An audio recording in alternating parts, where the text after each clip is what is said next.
Hello everyone. இந்த வீடியோவில் which is greater in the following இந்த சம் எப்படி சால்வ் பண்ணுறதுன்னு பார்க்கலாம். 4 ஃப்ராக்ஷன்ஸ் கொடுத்துருக்காங்க. இதில் எது கிரேட்டர்னு கேட்குறாங்க.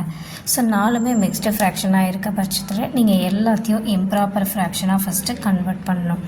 மிக்ஸ்டு ஃப்ராக்ஷனை எப்படி இம்ப்ராப்பர் ஃப்ராக்ஷனாக கன்வெர்ட் பண்ணணுன்னா கீழே மல்டிப்ளை பண்ணணும், மேலே ஆட் பண்ணணும். 7 3s are 21. 21 + 2 23. அதை நியூமரேட்டரில் எழுதிட்டு இங்கே கீழே இருக்க 7 அப்படியே எழுதினோம். எந்த டினாமினேட்டரும் சேஞ்ச் ஆகக்கூடாது. டினாமினேட்டர்ஸ் எல்லாத்தையுமே அப்படி தான் எழுதணும். 5 3s are 15. 15 + 4 19. 7 3s are 21. 21 + 4 25. 3 3s are 9. 9 + 2 11.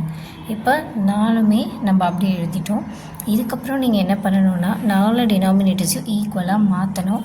ஆனால் அது மாற்றுறதுக்கு எல்சிஎம் எடுத்து கொஞ்சம் கஷ்டமாக இருக்கும். ஸோ நம்ம ஸ்ட்ரெயிட்டாக என்ன பண்ணிடலான்னா டிவைட் பண்ணி இந்த நம்பர்ஸ் எல்லாம் என்ன வருதுன்னு பார்க்கலாம். 23 7 டிவைட் பண்ணுங்கள். 7 3s are 21.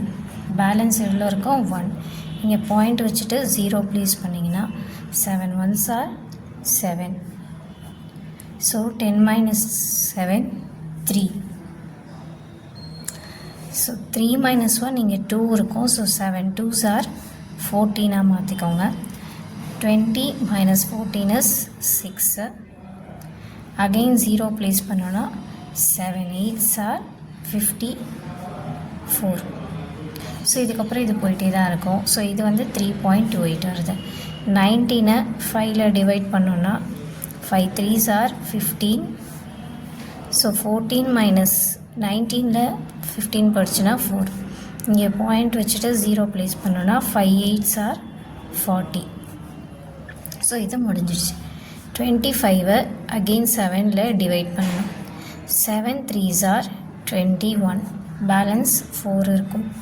இங்கே பாயிண்ட் வச்சுட்டு 0 வச்சு போட்டிங்கன்னா 7 5s are 35 வரும் உங்களுக்கு.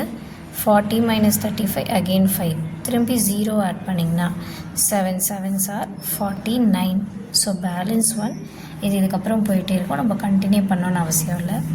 Next 11 divided by 3. 3 3s are 9. 11 - 9 2. இங்கே பாயிண்ட் வச்சுட்டு இங்கே 0 ப்ளேஸ் பண்ணிங்கன்னா 7 3 6 are 18. பேலன்ஸ் 2. அகெயின் திரும்பி 0 இருக்கும். அகெயின் 3 6 are 18 வரும். ஸோ இது போயிட்டே தான் இருக்கும். இது ஸ்டாப் பண்ணிடலாம். இப்போ 4மே நீங்கள் என்ன ஆன்சர் வந்திருக்கு அப்படின்னு செக் பண்ணிங்கன்னா 3.28 3.8 3.57 3.66. இதில் எது கிரேட்டர்னு கேட்குறாங்க. இது எல்லாமே நெகட்டிவ் நம்பர்ஸ். ஸோ நெகட்டிவ் நம்பர்ஸ்க்கு நம்ம என்ன பண்ணோம்னா எது ஸ்மாலராக இருக்கோ அதுதான் நெகட்டிவில் கிரேட்டராக இருக்கும். ஸோ இது 4த்துலேயுமே ஸ்மாலஸ்ட்டாக இருக்கிறது 3.28, அதாவது 23/7, அதாவது -3 2/7. ஸோ இதுதான் கிரேட்டர்.